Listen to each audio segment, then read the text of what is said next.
আমি আমার CSNCA government of Tripura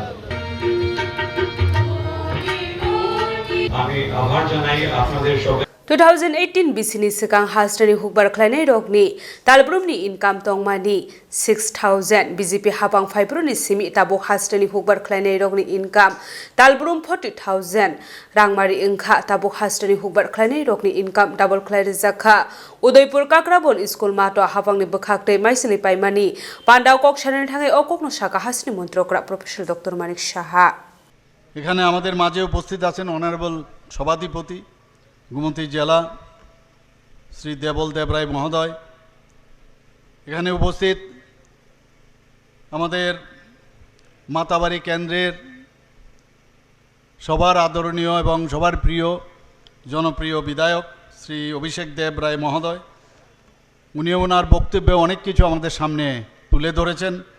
উপস্থিত এই কাকরাবন অ্যাসেম্বলি কনস্টিটিউয়েন্সির যিনি মাননীয় বিধায়ক জনপ্রিয় বিধায়ক শ্রী জিতেন্দ্র মজুমদার মহোদয়, শ্রীমতী সুপ্রিয়া সাহা চেয়ারপারসন কাকরাবন পঞ্চায়েত সমিতির, স্বাগত ভাষণ যিনি এখানে আমাদের সামনে রেখেছেন Shri Shantanu principal secretary food and civil supply এবং অন্যান্য দপ্তরের।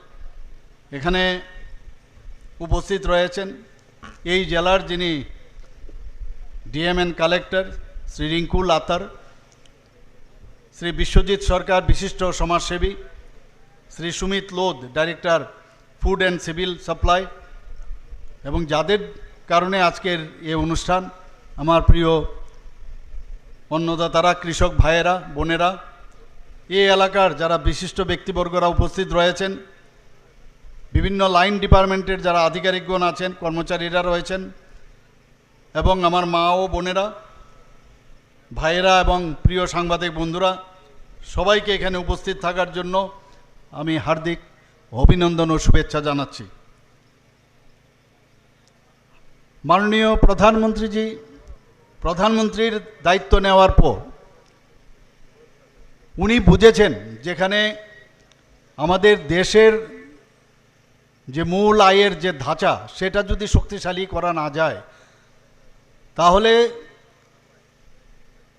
উনি যে 2047 সনে যে বিকশিত ভারত করার যে সংকল্প উনি নিয়েছেন অমৃতকালে, সেই জায়গাটা পৌঁছানো অসম্ভব।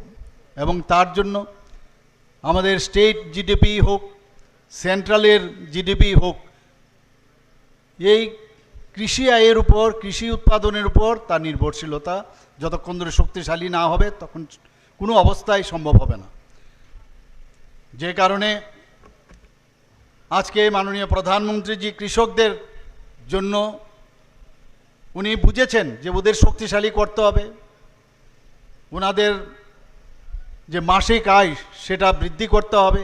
আমরাও সেইভাবে ত্রিপুরাতে যারা কৃষকরা আছেন বা কৃষি জাতের উপর যে দ্রব্য তার উপর ভিত্তি করে যারা জীবনযাপন করছেন তাদের আয় বাড়াতে হবে। তো সেই জায়গায় দাঁড়িয়ে আমরা এখন কিন্তু ডাবল আমরা যে কৃষকদের আয় বৃদ্ধির মাননীয় প্রধানমন্ত্রীজি এবং আমাদের সরকার আসার পর আমরা ডিসিশন নিলাম। আজকে যদি আমরা 2018-র আগে আমরা দেখি এখানে কৃষকদের আয় ছিল 6000 সামথিং, আর আজকে সেখানে 14000-এর উপরে হয়ে গেছে কৃষকদের আয়, ডাবল। তো এতে করে প্রমাণ করে আমরা যে সুবিধাগুলো কৃষকদের জন্য আমরা করেছি সেইগুলো যে প্রপারলি আমাদের যে রেজাল্ট ওরিয়েন্টেড সেটা কিন্তু সার্থক হয়েছে। বন্ধুগণ, আগে এই সেন্ট্রাল যে বাজেট সেই সেন্ট্রাল বাজেটে এগ্রিকালচার বাজেট 2013 এবং 2014-তে কত ছিল? সে অর্থ বছরে 27,633 কোটি টাকা। আর এবার 2026-এ কত হয়েছে? 1.4 লক্ষ কোটি টাকা। এতে প্রমাণ হয় যে আমাদের সরকার মাননীয় প্রধানমন্ত্রীজি যেভাবে অন্নদাতাদের জন্য চিন্তা করেন এতেই কিন্তু রিফ্লেক্ট করে, এতে কিন্তু বোঝা যায়। যতক্ষণ ধরে বাজেট বিভিন্ন সুযোগ সুবিধা না বাড়ানো যায়, খালি আমি বললাম আর কিছু করলাম না, তাহলে লাভ হবে না। প্র্যাকটিক্যালি সেটা যাতে করা যায় তার জন্য ব্যবস্থা, একমাত্র বাজেট যদি বাড়ানো যায় তবেই সম্ভব হয়। তো কোথায় ছিল আপনার 27,633 কোটি টাকা, সেখানে এবার দাঁড়িয়েছে 1.4 লাখ কোটি টাকা। আমাদের মাননীয় প্রধানমন্ত্রীজি কয়েকটা প্রকল্প আপনারা সবাই জানেন, সেটা উনি প্রধানমন্ত্রীজির দায়িত্বের পর এবং কন্টিনিউয়াস কীভাবে আমাদের অন্নদাতাদের সাহায্য করা যায় সেই স্কিমগুলো উনি করেছেন। Prime minister PM Kisan Samman Nidhi আপনারা সবাই জানেন, ফসল বীমা যোজনা, Kisan credit card, digital agriculture mission এবং এগ্রি স্টক, নতুন কৃষি প্রকল্পের মধ্যে যেমন আছেন PM কুসুম যোজনা, তাছাড়া PM ধনধান্যে কৃষি যোজনা, এরকম অনেক যে প্রকল্প মাননীয় প্রধানমন্ত্রীজি এই কৃষকদের কল্যাণে উনি এইগুলো করছেন। এবং আমাদের ত্রিপুরা সরকারও উনি যে যে প্রকল্পগুলো করছেন তার যাতে 100% স্যাচুরেশন আসে সেই দিকেও আমরা কিন্তু কাজ করছি। বন্ধুগণ, আজকে আমাদের সরকার আসার পর আপনারা দেখেছেন, এর আগে এই কমিউনিস্টদের যে সরকার ছিল লেফট ফ্রন্ট, তখন তাদের সময়ে যেসব নেতিবাচক ব্যবস্থাগুলো ছিল, আমার পূর্ববর্তী বক্তারা বলেছেন 35 বছর ওনারা রাজত্ব করেছেন, কিন্তু 35 বছরে কি করেছেন ওনারা? ফসলের যে আজকে যে MSP ন্যূনতম সহায়ক মূল্য ওনারা সেটা দেননি। আমাদের সরকার আসার পর 2018 পর থেকে আমরা কিন্তু দেওয়া শুরু করেছি। কৃষকদের কাছ থেকে ধান ক্রয় করা বন্ধ হবে না কোনোদিন। ওরা আমাদের প্যাডি প্রকিউরমেন্টে এসে Arturo.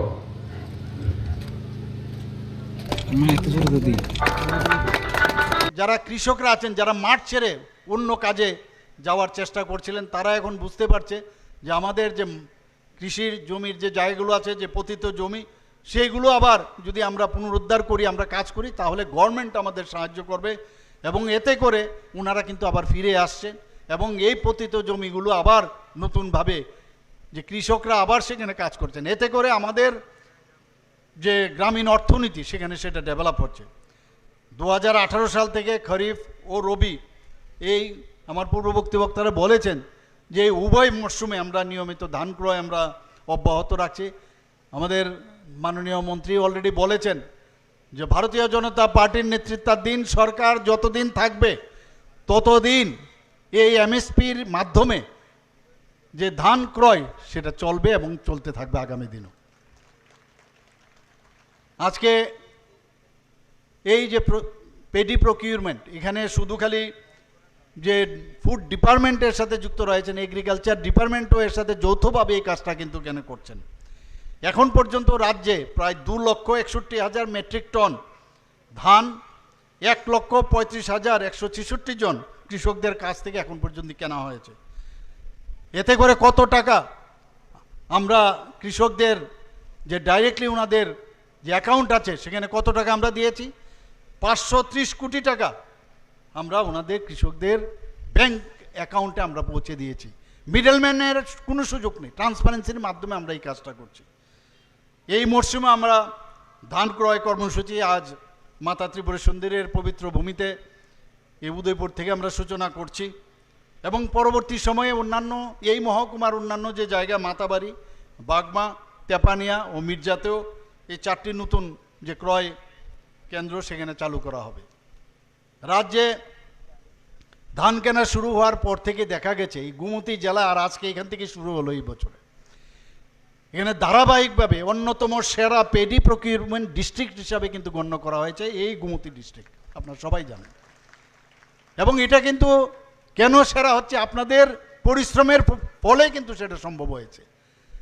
এটা সরকার বলছে আর কাগজপত্র হলো সেটা, আপনারা গভর্নমেন্টের যে ইচ্ছা, মাননীয় প্রধানমন্ত্রীজির যে ইচ্ছা, সেই যে আপনাদের যে আস্থা বিশ্বাস সেটা হয়েছে। এবং পরিশ্রম করার জন্য আপনারা যে আবার যে মাঠে আবার সেই কৃষকদের যে জমিগুলো আছে সেখানে আপনারা গেছেন, তার জন্য এটা সম্ভব হয়েছে। এর জন্য আমি গোমতী জেলার সমস্ত অন্নদাতাদের এবং যারা আমাদের এখানে অফিসাররা আছেন তাদেরকেও একটা মিলিত সম্মিলিত প্রচেষ্টায় সেটা সম্ভব হয়েছে। সবাইকে আমি আন্তরিকভাবে শুভেচ্ছা জানাচ্ছি। আজকে এখানে আরেকটা বিষয় যেটা বারবার এটা নিয়ে আমাদের অনেক কথা আমাদের শুনতে হয়, বলতে হয়, এবং সেই জায়গায় যখন আমাদের মাননীয় মন্ত্রী বলছিলেন, সুশান্তবাবু বলছিলেন যে মাঝে মাঝে এই বিষয়গুলো আমার কাছেও আসে, এই যে স্বয়ংক্রিয় যে রাইস মিল সেইগুলোও কিন্তু তখন তারা কিন্তু সেইভাবে উন্নতি করতে পারেনি। সেখানে স্বয়ংক্রিয় রাইস মিল যেগুলো আছে সেগুলো আবার নতুনভাবে আমাদের কৃষক জমি তো তার প্রাণ সঞ্চার হয়েছে, কিন্তু আমাদের যে মিলগুলো সেইগুলোরও কিন্তু প্রাণ সঞ্চার হয়েছে। সেখানে এখন যেহেতু আমরা মিলিংয়ের জন্য আমরা পয়সা দিচ্ছি, ভর্তুকি দিচ্ছি, সেখানে ডাইরেক্টলি অর ইনডাইরেক্টলি তারা কিন্তু সেখানে অনেক লোকের কর্মসংস্থানেরও সুযোগ হয়েছে, মিল মালিকরাও দুটো পয়সা পাচ্ছে। সেই ব্যবস্থা মাঝে মাঝে আমার ইন্টারফারেন্সে সেখানে কিন্তু সমাধান করতে হয়। আমরা 2018 সালে আমরা কটা ছিল এখানে রাইস মিল? মাত্র 2টো ছিল, আর সেখানে বর্তমানে 6টি রাইস মিল হয়েছে। এবং মিলিং করার জন্য তার যে উৎপাদন ক্ষমতা তারও একটা লিমিটেশন ছিল, 8,640 মেট্রিক টন, আর এখন বেড়ে এটা কত হয়েছে? ডাবলের থেকেও বেশি, 19,680 মেট্রিক টন হয়েছে। ভারত সরকার ধান মিলিংয়ের জন্য কাঁচা চালের জন্য প্রতি কুইন্টালে 10 টাকা করে দেয়, এবং সিদ্ধ চালের জন্য 20 টাকা মিলিং চার্জ নির্ধারণ করেছে। তাহলে এখানের যারা রাইস মিলার যারা আছেন তাদেরকে যদি আমরা বেশি একটা টাকা না দিই, ওনারা এই কৃষি উৎসাহ দেখাবেন না। সেই জায়গায় দাঁড়িয়ে আমরা কিন্তু স্টেট পেডি প্রকিউরমেন্ট এবং অ্যালোকেশন অফ মিলিং পলিসি 2025 আমরা করেছি। তাতে করে আমরা যেটা বললাম যে কাঁচামালের জন্য প্রতি কুইন্টালে 85 টাকা এবং সিদ্ধ চালের জন্য 98 টাকা ইনসেনটিভস আমরা প্রদান করছি। আমি আমার CSNCA, Government of Tripura. আমি আভার জানাই আপনাদের সবাই